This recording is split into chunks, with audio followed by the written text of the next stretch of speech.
Goes Facebook Live audio recording and podcast audio recording. Morning Wine Cellar, July 12th, 2000 and or 18. And of course, there's a story getting the traction about the Uriah Sharp young lad delivering newspapers out there in Ohio, and got the cops called on him because, I don't know, little ass 11-year-old boys, they are professionals at breaking in houses, you know. And, you know, it still got the cops called on them. Nothing new. It's just something that people talk about more. And it's not even just like shit isn't even, it's like, it's not all on video now, but it's that now folks can immediately go to the privately owned social network and put it out there. Like, I mean, if we had these privately owned social networks in the 80s, you'd have seen the exact same shit. People like, oh, you know, the fucking cops just shot the homie here and murdered him. Like, that shit has been going on, you know. Like, a lot of people know Dan Carlin for the hardcore history program, you know, where he talks about like old wars and uprisings and whatnot. I think a real popular one that he did was Wrath of the Khans. Dan Carlin, that does the hardcore history. Dan Carlin also has a program called Common Sense, and he used to put it out once a month. I think this Donald Trump shit just made him quit doing that. He has not done much since the Donald Trump deal. It's been like over a year since he dropped an episode. But on one of his Common Sense episodes, Dan Carlin was a journalist, did a lot of his work out of Oregon. But like when he was doing work out in Los Angeles, like they wanted to publish stories because in Los Angeles, when he was first getting into journalism, a lot of black mothers were calling to be like, hey, the fucking police, you know, beat the living shit out of my boy. They shot my boy. They murdered my boy. They harmed him. He's in the hospital. And they would try to get those stories published and run them by their bosses. And they'd be like, you know, we don't have, you know, there's no video. There's nothing. Like, they're just making these claims against the police. We don't believe them. But, you know, now that gatekeeper is out of the way, now black people can just go and publish the story ourselves. Of course, Facebook owns it, Twitter owns it, so they monetize the clicks. So they don't care. You know, they're a less stringent gatekeeper and probably gets a lot more money for it. But yeah, you'd see the same thing if it was the fucking 70s. I mean, remember the 70s, comedian Richard Pryor, he had that bit. I can't remember if he performed this in Long Beach or somewhere else, where he was talking about the police doing this type of chokehold. Really? A type of chokehold? This shit ain't new. All right. So let's take a look here. Morning Wine Cellar, July 12th. Remember the NFL? They're like, hey, now you can't be. Excuse me. The NFL's like, you can't be kneeling. And the thing is, the NFL has lost followership that it's never going to get back.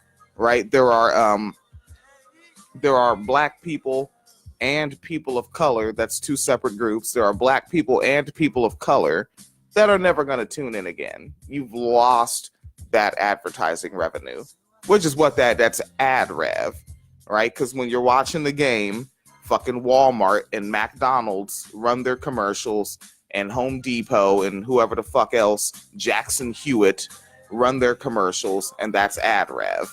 You know, or motherfuckers buy a ticket to the foosball game or purchase an official jersey and whatnot and other sorts of items related to the teams.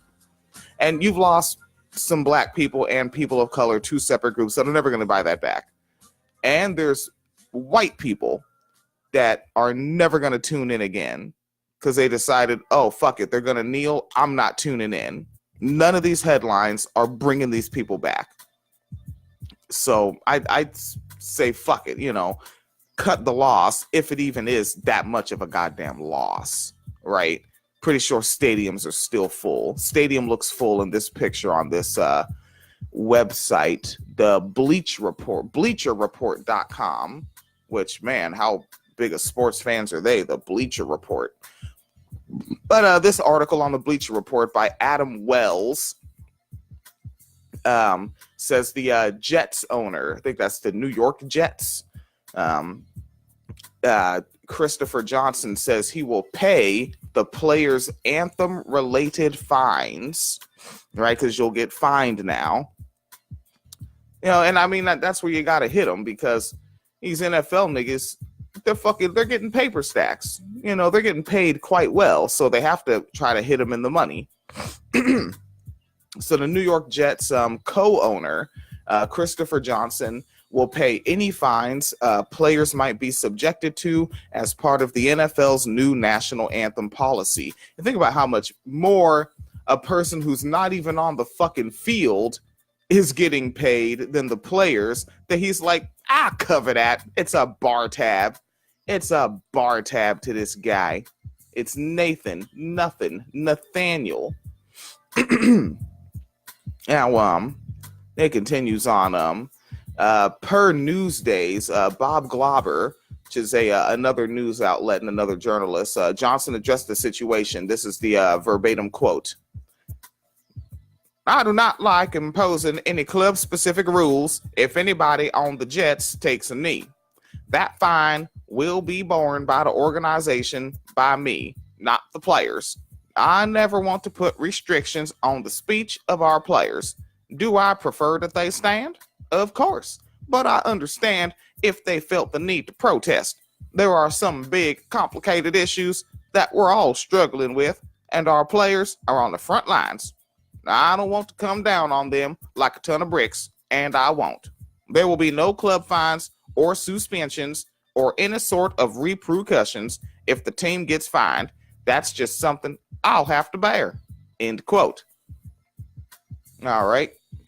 Now, per the NFL Network's Ian Rappaport, under the new policy, NFL personnel may stay in the locker room if they don't want to stand for the national anthem. You know what? Them niggas should do a Facebook Live of themselves kneeling in the locker room.